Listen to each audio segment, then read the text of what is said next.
My name is Jessica Miller. I am 26 years old. A freelance architect. I build foundations for a living. But for the last 3 years, I have been the invisible foundation for my family, paying every bill to keep their fantasy alive. I thought I was their daughter. Then, it was Tuesday, 7:14 in the evening. I was holding 2 bags of groceries when my key hit a wall inside the lock. It wasn't stuck. It was rejected. New tumbler. Fresh brass. My phone buzzed in my pocket. A text from my mother. Christina. It read, "We need space. Tyler is the man of the house now. You can come back when you learn respect." I didn't scream. I didn't pound on the door. I set the groceries on the mat like a delivery driver, turned around, and walked back to my car. I need to ask you, have you ever been the one paying for everything? Only to be treated like you were the burden. Drop a yes in the comments if you know exactly how cold that feels. I am reading every single one. I sat in the driver's seat. The engine idling beneath me. The air conditioning was off. But the cold started in my chest and radiated outward until my fingertips felt numb against the steering wheel. It wasn't the heat of anger. It wasn't the burn of tears. It was absolute zero. The kind of cold that preserves things. Or kills them.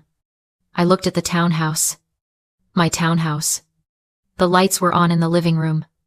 I could see shadows moving past the curtains. Tyler. My mother. They were probably opening a bottle of wine. Celebrating their coup. Thinking they had just disciplined an unruly child. They thought I was driving away to cry at a friend's house. They thought I would call in an hour. Begging to be let back in. Promising to be better. Promising to pay more. They had no idea who was sitting in this car. I pulled my phone from the center console. The screen glowed blue in the darkening cabin. I didn't open my contacts. I didn't text Rebecca or call my mother. I opened my banking app. Face ID recognized me instantly. The balance stared back. Healthy and precise. I navigated to the recurring transfers tab. There it was. The monthly standing order labeled Household Support. $3,500. Scheduled for the 1st of every month. It was the rent I paid for a room in my own house. It was the tax I paid for their affection. My thumb hovered over the edit button. I didn't hesitate. I didn't think about how they would buy groceries or pay the electric bill. I thought about the key that didn't turn. I thought about the text message telling me to learn respect. I tapped cancel. The app asked for confirmation. Are you sure you want to cancel this recurring transfer? I tapped yes. Deleted. Gone. I wasn't done. I scrolled down to the credit cards section. The supplementary platinum card I had given my mother 2 years ago for emergencies. She had defined emergencies as designer handbags and organic wine. I tapped the card icon. Freeze card. The toggle slid from green to gray. Card frozen. I sat there and watched the screen. 30 seconds later, a notification popped up. Transaction declined Whole Foods Market. $112. Then another. Transaction declined Uber Eats. $45. They were ordering dinner. They were celebrating my eviction with my money. Not anymore. The notifications were silent. Clinical. And lethal. They were the sound of a lifeline being cut. I put the phone face down on the passenger seat. I put the car in drive. I didn't look back at the townhouse. I didn't honk. I didn't scream. I simply pulled away from the curb and drove toward the highway. I didn't go to a friend's house because friends ask questions. And questions require answers. And answers require emotions I couldn't afford right now. I drove to the Omni Hotel downtown. I handed the valet my keys and walked to the front desk. I booked a suite for a week. When I got to the room, I turned off my phone completely. I didn't want to hear the panic. I didn't want to hear the rage. I wanted silence. I ordered room service, ate alone, and slept the sleep of the dead. I wasn't a daughter anymore. I was a creditor. And the account was closed. The hotel room was quiet. The kind of heavy, expensive silence you only get with thick carpets and blackout curtains. I didn't turn on the TV. I sat by the window, looking out at the city skyline, and let the truth settle around me like dust after a demolition. My family called me a parasite. They called me a leech. They told everyone who would listen that I was living off the fat of our father's secret fortune, squatting in a luxury townhouse that belonged to the family trust. Here's the punchline. There was no trust. There was no secret inheritance. My father died with $4,000 in his checking account and a mountain of medical debt. The townhouse wasn't a gift from the grave. It was a structure I built, brick by painful brick. I am a freelance architect. I specialize in high-end sustainable retrofits. For 3 years, I worked 80-hour weeks.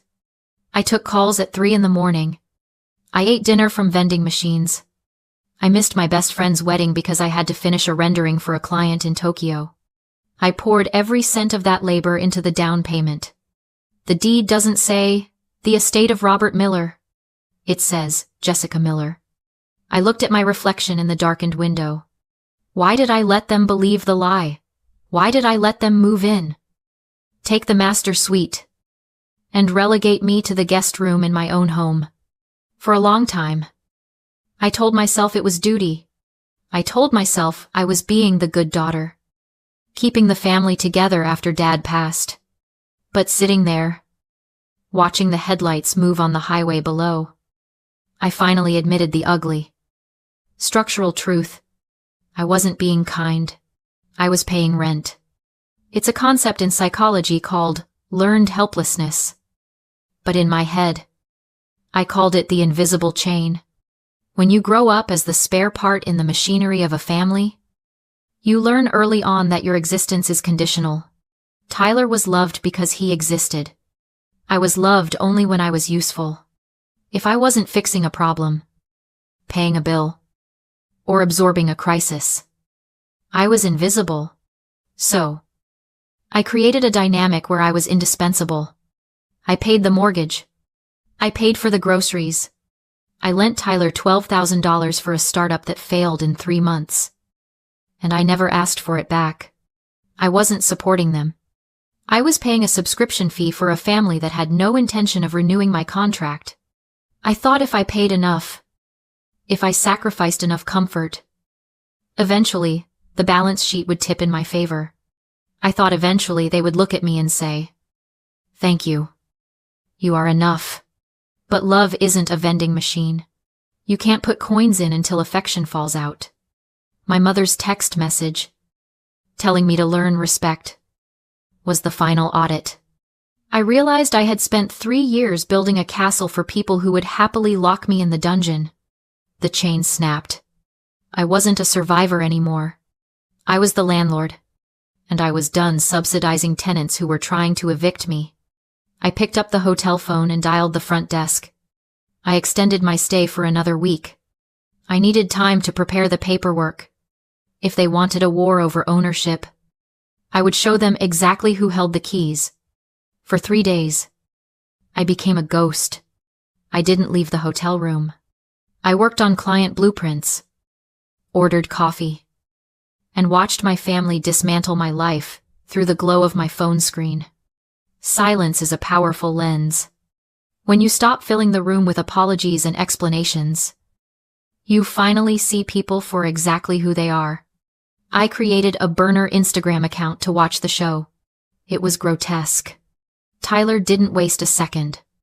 On Wednesday afternoon, less than 24 hours after kicking me out, he posted a photo. It was a selfie taken in my master bathroom, the one with the soaking tub I had saved for 6 months to install. He was holding a glass of scotch, wearing a bathrobe I recognized as one I had bought for Dad years ago. The caption read, "Finally, taking the throne. New beginnings. Number homeowner, number blessed. Number the castle I deserve. He wasn't just claiming the space. He was erasing me from it. Then came Rebecca's stories. She walked through my living room, filming a pile of black garbage bags by the door. So glad we can finally declutter, she chirped, panning over my books, my throw pillows, the framed architectural sketches I had drawn in college. Getting rid of all this cheap energy. Time to elevate the vibe. Cheap energy. Those sketches won awards. Those pillows were hand-woven. But to Rebecca, they were trash because they belonged to the servant. Then, the texts started. They weren't apologies. They weren't even questions about where I was or if I was safe. They were tech support tickets. Tyler, what is the code for the Nest thermostat? It is stuck on 65 and it is freezing in here. Mom, the blinds in the living room won't go down. Did you break the remote before you left? Fix it. Rebecca, we need the Wi-Fi password. The one on the fridge isn't working. They were helpless. They were living in a machine they didn't know how to operate, demanding the manual from the person they had just thrown into the street. I didn't reply. I let the messages pile up. A digital monument to their incompetence. I used to wonder how they could sleep at night. How could my mother take $3,500 a month from her daughter and still look at me with such disdain? How could Tyler borrow money he never intended to pay back and still walk around with his chest puffed out? Psychologists call it the delusion of power of the empty wallet. It is a specific form of narcissism found in people who believe status is an inherent trait, not an earned outcome. Tyler and my mother didn't see my money as a gift. They saw it as a tribute. In their minds, they were royalty by birthright. And I was the peasant born to farm the land and pay taxes. They didn't feel gratitude when I paid the mortgage for the same reason a king doesn't thank his subjects for the harvest. It is simply what is owed. They truly believed that evicting me was a correction of the natural order. They thought that by removing me, they were finally removing the stain of mediocrity from their lives. They had no idea that the mediocrity was paying the electric bill. They were sitting on a throne made of cardboard, celebrating their reign, completely unaware that I had already struck the match. I watched Tyler's story again. He was toasting the mirror, drunk on the fantasy of ownership. I turned off my phone. Let them freeze. Let them sit in the dark. Real power isn't posting about it. Real power is holding the deed. I met Marcus, my forensic accountant, on Friday morning. His office was the antithesis of my family's chaos. It smelled of mahogany and ink. There was no screaming here. No guilt trips. Just the quiet, brutal honesty of numbers. I sat across from him, my hands folded on the polished desk, ready to finalize the eviction notice. I wanted this clean. I wanted them out by Monday. Marcus slid a file across the desk. He didn't look happy. He looked fascinated. Jessica, he said, adjusting his glasses. We found something in the title history. You need to see this. I opened the folder. It was a dense stack of financial records dating back 5 years. I saw my monthly transfers. $3,500. Every single month.